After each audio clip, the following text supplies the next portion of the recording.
Hello दोस्तों, मैं अज़रा जाफ़री। कैसे हैं आप सब? काफ़ी टाइम के बाद आज आप लोगों के लिए कहानी लाएं। आई होप कि ये कहानी आपको पसंद आएगी। तो दोस्तों, ये कहानी एक युवा पत्रकार की है। आइए जानते हैं कहानी में किस घटना पर आधारित है। लेकिन उससे पहले हमारे चैनल को लाइक और सब्सक्राइब करना ना भूलें। आइए फिर कहानी शुरू करते हैं। राघव एक युवा पत्रकार था। दिल्ली में काम करता था वो। एक दिन उसे एक पत्र मिला। उसके बचपन के गांव रामपुर से पत्र उसकी बूढ़ी दादी ने भेजा था। उन्होंने लिखा था, राघव, यहाँ कुछ अजीब हो रहा है। लोग रातों को गायब हो रहे हैं। गांव पर कोई परछाई छाई हुई है। लौट आओ तुम। दादी की हालत सोचकर राघव तुरंत गांव रवाना हो गया।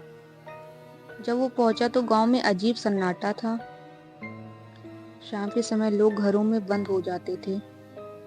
दरवाजे खिड़कियां बंद और हवन की धुएं की महक हवा में घुली हुई थी। दादी ने बताया कि गांव के बाहर एक पुरानी हवेली है जिसे काला कोठा कहा जाता है। 30 साल पहले वहां एक औरत रहती थी, चंद्रिका, जिसे लोग डायन कहते थे। कहा जाता है कि एक दिन गांव वालों ने उसे जिंदा जला दिया क्योंकि वो बच्चों को गायब कर रही थी। जलने से पहले उसे श्राप दिया, मैं लौटूंगी हर 30वें साल, एक एक को ले जाऊंगी। अब 30 साल पूरे हो गए थे। राघव को ये सब जब अंधविश्वास लगा, लेकिन गांव में जो हो रहा था वो भी झूठ नहीं था। हर अमावस्या की रात एक व्यक्ति गायब हो रहा था। कोई सुराग नहीं, कोई आवाज नहीं। राघव ने तय किया कि वो उस हवेली में जाएगा। वो कैमरा और टॉर्च लेकर रात में चुपचाप वहां पहुंचा। हवेली टूटी फूटी थी, मगर अंदर की अजीब सी ठंडक थी, जैसे हवा भी डर के मारे रुक रही हो।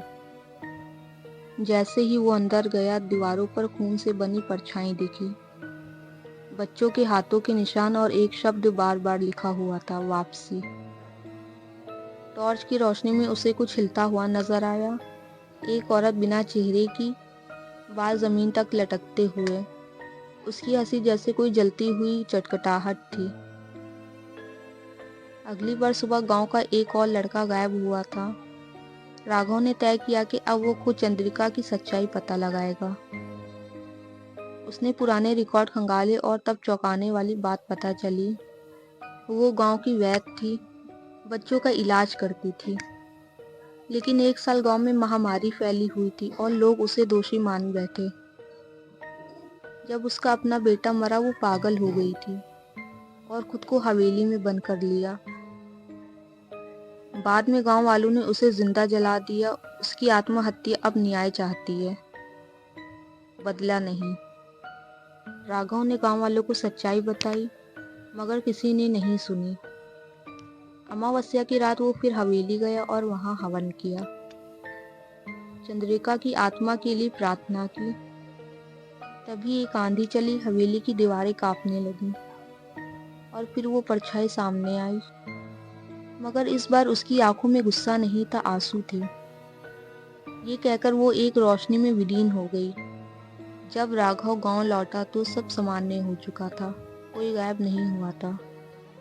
मगर जब वो दिल्ली वापस गया और कैमरा चेक किया, आखिरी फ्रेम में वो परछाई उसके पीछे खड़ी थी और कुछ फुसफुसा रही थी, अब मेरी जगह तुम्हारी है।